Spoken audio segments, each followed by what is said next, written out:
Hello friends, Chumki's easy কুকিংয়ে সবাইকে স্বাগত।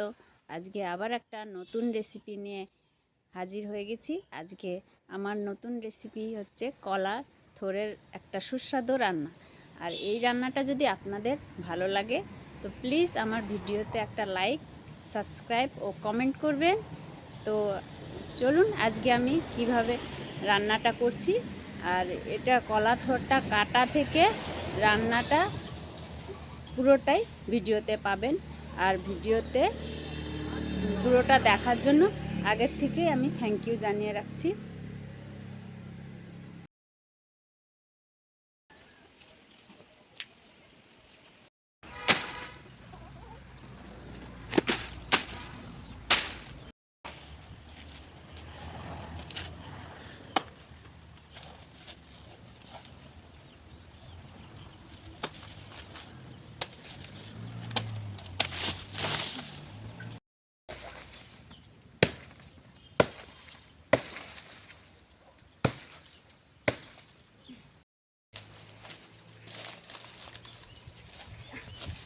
ভারী, এটাকে আমি ছাড়াবো এবার।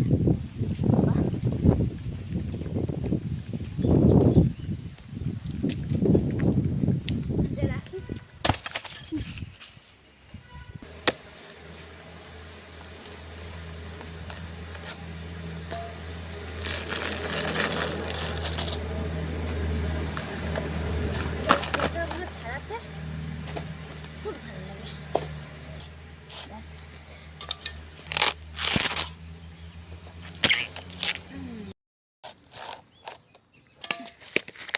দেখেছো কি সুন্দর সাদা আসলো।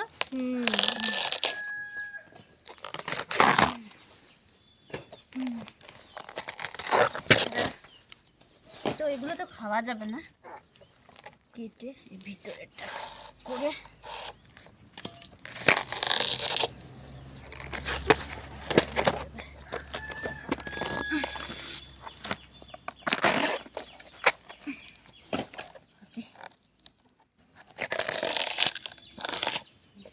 আরো কত সুন্দর সাদা।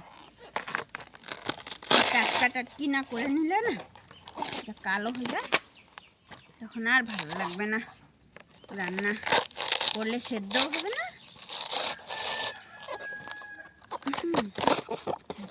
সাদা ভিতরে একটু কাটবো।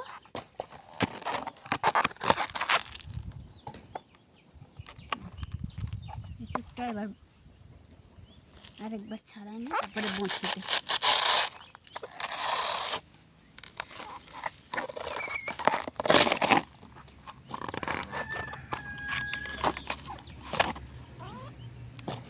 ব্যাস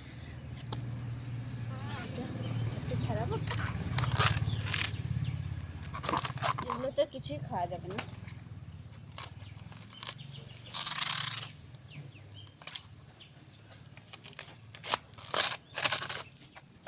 ভিতরটা সাদা।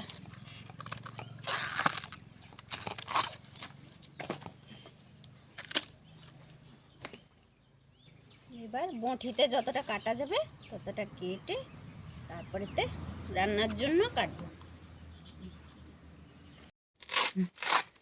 বন্ধুরা, এখানে আমি রান্নাঘরে চলে এসেছি। আর এই যে দেখতেই পাচ্ছেন থোড়গুলো, এটাকে এইভাবে কাটছি বঁঠি দিয়ে।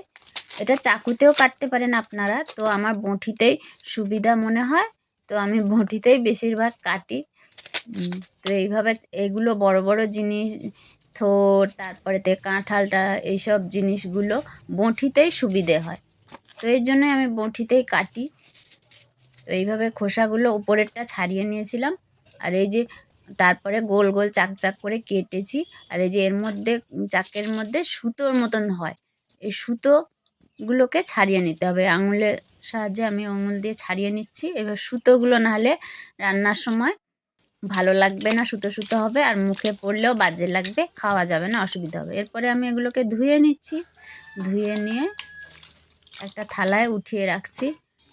এরপরে তো সেদ্ধ করার সময় তো জল দিয়ে ধোয়াই হবে, আর একবার ওই জলটা ফেলে দিব সেদ্ধ করার পরে।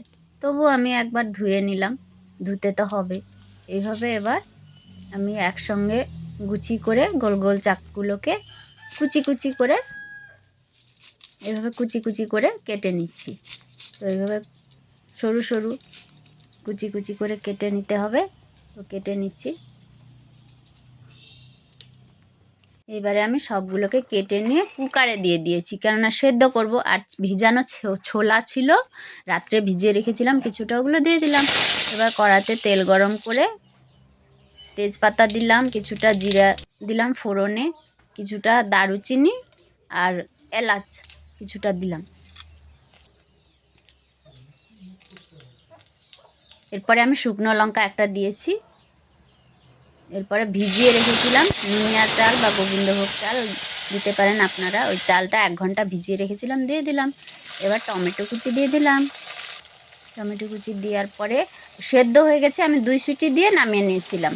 এই থোড়টা আর ছোলাটা এগুলো সেদ্ধ হয়ে গেছে। আর আলু দিচ্ছি। আলু দেখুন আপনারা, আমি ভেজে রেখেছিলাম, আগে থেকেই ভেজে রেখেছিলাম এগুলোকে, ভিডিওটা বড় হবে বলে তাই। তো আমি এখানে আদা বাটা, জিরে গুঁড়ো আর লঙ্কা গুঁড়ো এইগুলো মশলায় দিচ্ছি। তো আমার মশলাটা দেয়া হয়ে গেছে। এবার ভালো করে নাড়াচাড়া করে কিছুক্ষণ ঢাকা দিয়ে দিব। তো ঢাকা দিয়ে দিচ্ছি, প্রায় 2-3 মিনিট মতন ঢাকা রাখছি। তো এরপরে আমি খুলে নিলাম ঢাকনাটা। দেখুন এই রকম হয়েছে রান্নাটা। এবার জল দিয়ে দিব কিছুটা, বেশি জল দেব না, অল্প, একবারে তরকারিটা মাখা মাখা হবে এইরকম। এটা ঝোল খাওয়া যাবে না, ঝোল খেলে ভালো লাগে না। তো দেখুন এরকম হয়ে গেছে। এবার আমি কিছুটা হলুদ দিব। থোড় সেদ্ধর সময় হলুদ দিয়েছিলাম, তাও আবার একটু হলুদ লাগবে, এর জন্য রঙটা ভালো আসবে। আর আন্দাজ মতো নুন দিলাম, চিনিও দিয়ে দিয়েছি একটু। এবার আরেকটু নাড়াচাড়া করে নিচ্ছি, ভালো করে কষিয়ে নিচ্ছি। নাড়াচাড়া হয়ে গেছে, আর একটু ঢাকা দিয়ে দিলাম। এবার 2-3 মিনিট বাদে ঢাকা খুলে নিয়েছি। তো আমার তরকারিটাও সেদ্ধ হয়ে গেছে। 1 চামচ ঘি দিয়ে দিলাম। ঘি দিয়ে এবার তরকারিটা বেশি জল নেই, ঠিক মাখা মাখা হয়েছে। এবার আমি নামিয়ে নিয়েছি। দেখুন বন্ধুরা কি সুন্দর হয়েছে, রঙটাও যেমন সুন্দর হয়েছে আর খেতেও তেমনি ভালো লাগে। এটা নিরামিষ তরকারি।